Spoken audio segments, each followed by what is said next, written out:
भारतीय बाजार को लेकर के दिग्गज निवेशक मार्क फेबर क्या आश्वस्त नहीं है? भारतीय बाजार में मार्क फेबर को नहीं नजर आ रही है कोई भी बड़ी अपॉर्चुनिटी। भारतीय बाजार को मार्क फेबर इस समय खतरे की घंटी क्यों बता रहे हैं? क्या भारतीय बाजार पर इस स्टेटमेंट का कोई बड़ा असर भी पड़ जाएगा? ये सभी सवाल इस समय उठ रहे हैं। सवाल इसलिए क्योंकि मार्क फेबर का एक प्रेडिक्शन सामने आया और डॉक्टर डूम के इस प्रेडिक्शन को लेकर के अब ग्लोबल मार्केट्स और भारतीय बाजार चिंतित दिखाई दे रहे हैं।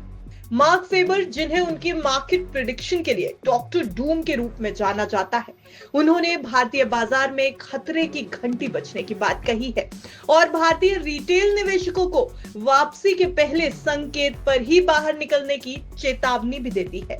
यानी रिटेल निवेशकों के लिए मार्क फेबर का ये प्रेडिक्शन एक बड़ी खबर है, एक बड़ी चेतावनी है, जिसको जानना आपके लिए बेहद जरूरी है। चलिए हम अपनी इस रिपोर्ट में आपको वो सब कुछ बता देते हैं जो डॉक्टर डूम यानी मार्क फेबर ने कहा है। तो फेबर के मुताबिक भारतीय रिटेल निवेशकों को सतर्क रहने की सलाह है। उन्होंने कहा कि जैसे ही बाजार में रिकवरी के संकेत मिले, निवेशकों को तुरंत बाहर निकल जाना चाहिए। डॉक्टर डूम का मानना है कि दुनिया भर में मंदी का दौर है, यानी बेयर मार्केट का दौर है और कई सालों तक ये जारी रह सकता है, जिससे निवेशकों को भारी नुकसान हो जाएगा। मार्क फेबर ने पिछले साल अमेरिका और भारत में हुई तेजी के लिए बिना जानकारी के रिटेल निवेशकों की भागीदारी को जिम्मेदार ठहराया। फेबर का कहना है कि पिछले साल अमेरिकी और भारतीय शेयर बाजार में तेजी मुख्य रूप से रिटेल निवेशकों की बिना सोचे समझे की गई भागीदारी की वजह से आई थी। यानी भारतीय बाजार में इस समय जो कुछ भी चल रहा है उसका पूरा ठीकरा डॉक्टर डूम ने रिटेल निवेशकों पर फोड़ दिया है। डॉक्टर डूम का कहना है कि इनमें से ज्यादातर निवेशकों को बाजार की असलियत की जानकारी नहीं होती है, बाजार की वास्तविकता की जानकारी नहीं होती है और वो सिर्फ लहर के साथ बह रहे हैं। तो क्या बाजार में सच में गो विद द फ्लो वाली स्ट्रैटेजी अपना रहे थे रिटेल निवेशक? ये भी एक बड़ा सवाल खड़ा कर दिया है डॉक्टर डूम ने। दरअसल डॉक्टर डूम का कहना है कि इनवीडिया, टेस्ला और बिटकॉइन जैसे एसेट्स में जबरदस्त सट्टा निवेश हुआ है, लेकिन हाल ही में इनमें भारी गिरावट देखी गई।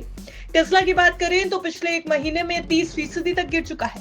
इनवीडिया 17% तक नीचे आ चुका है। बिटकॉइन 13% तक की गिरावट झेल चुका है। इन आंकड़ों से यह साफ है कि रिटेल निवेशकों को हाल के महीनों में भारी नुकसान उठाना पड़ा है। मार्क फेबर का मानना है कि भारतीय रुपए की कीमत सोने, चांदी और प्लैटिनम जैसे मेटल्स के मुकाबले घटती रहेगी, इसलिए उन्होंने भारतीय निवेशकों को इनकी ओर रुख करने की सलाह दी है। उनका मानना है कि दुनिया भर के शेयर बाजार एक बड़े बबल में फंसे हुए हैं, खासकर अमेरिकी शेयर बाजार। अमेरिकी बाजार को इतिहास का सबसे बड़ा बुलबुला यानी बिगेस्ट बबल इन हिस्ट्री तक कह दिया डॉक्टर डूम ने। वहीं अगर अमेरिकी नीति की बात की जाए तो उसकी आलोचना करने से भी नहीं चूके मार्क फेबर। फेबर ने अमेरिका के राष्ट्रपति डोनाल्ड ट्रंप की ट्रेड पॉलिसीज की भी आलोचना की। उन्होंने कहा कि ट्रंप द्वारा लगाए गए इंपोर्ट टैरिफ गलत आर्थिक नीतियों का एक बहुत बड़ा एग्जाम्पल है। तो अब आखिरकार भारतीय निवेशकों को करना क्या चाहिए? देखिए, अगर फेबर की माने तो बाजार में जैसे ही उछाल आए, निवेशकों को इसे बिकवाली का अवसर मानना चाहिए, यानी सेल करना चाहिए। ज्यादातर मेटल्स में निवेश करना सुरक्षित रहेगा, ये भी फेबर का एक बड़ा सुझाव है। वहीं डॉक्टर डूम ये भी कह रहे हैं कि बाजार के मौजूदा हालात को ध्यान में रखते हुए लॉन्ग टर्म निवेश की ही रणनीति बनानी चाहिए। तो कुल मिलाकर मार्क फेबर की भविष्यवाणी को नजरअंदाज तो नहीं किया जा सकता। अगर उनकी चेतावनी सही साबित होती है तो भारतीय रिटेल निवेशकों को कहीं बड़ा झटका न लग जाए, इसलिए कॉशियस रुख जरूर अपनाएं और जल्दबाजी में कोई भी निवेश करने का निर्णय आप ना लें। बिस्तक की भी आपको यही सलाह है कि अगर आपको बाजार में कहीं भी दांव लगाना है तो अपने फाइनेंशियल एडवाइजर की राय के बिना ऐसा कतई ना करें। हमने ये पूरी रिपोर्ट सिर्फ आपकी जानकारी के लिए बनाई है। बाजार में निवेश से पहले एक बार अपने वित्तीय सलाहकार की राय जरूर ले लें। Bureau report, बिस्तक।